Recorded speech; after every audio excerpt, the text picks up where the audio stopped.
Bonjour à tous et bienvenue dans votre journal des produits de bourse de l'UPSA du lundi 28 janvier.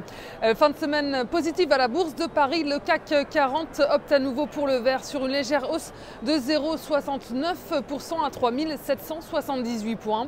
Le baromètre de confiance des investisseurs allemands en nette amélioration a porté l'indice parisien ainsi que de bons résultats aux États-Unis. Et le secteur des télécoms a souffert sur l'ensemble de la semaine dernière. France Télécom a perdu plus de 6% sur 5 jours. Bouygues lâche 3,87% et Vivendi a perdu 4,97%.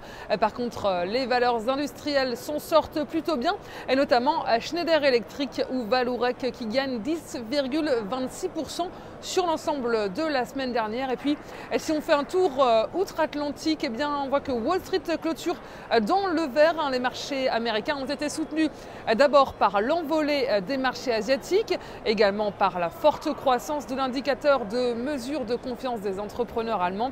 Et la tendance a aussi été soutenue par une série de publications mitigées de grands noms de la cote. Les valeurs technologiques sont à nouveau au centre de l'attention.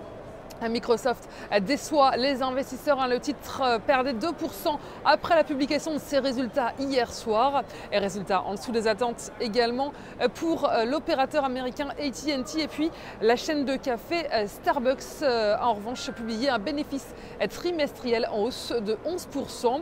Et puis Apple a noté aujourd'hui n'est plus la première capitalisation mondiale. Après avoir chuté de 14% en 2 jours, le groupe californien était remplacé vendredi par le géant pétrolier ExxonMobil, qui a d'ailleurs été longtemps la plus grosse société du Dow Jones.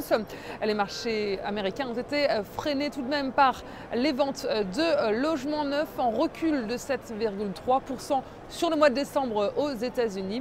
Le secteur de l'immobilier, qui est à l'origine de la crise des subprimes en 2007, est toujours scruté par les investisseurs, mais cette mauvaise performance ne remet pas en question la reprise notoire du marché de l'immobilier américain. Si on fait un tour maintenant du côté des devises, l'euro a atteint un plus haut de 11 mois aujourd'hui, soutenu par des indicateurs rassurants des deux côtés de l'Atlantique.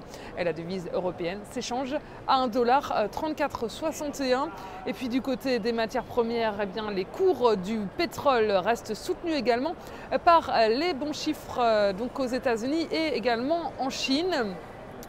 On s'intéresse aujourd'hui à l'industriel français Air Liquide. Graphiquement, le titre se maintient dans une configuration haussière de moyen terme supportée par le niveau technique des 89,40 €. L'indicateur RSI journalier est supporté par une oblique ascendante et se retourne à la hausse. Tant que le support est à 59,40 €, le biais est haussier vers 97,20 € et 99 €.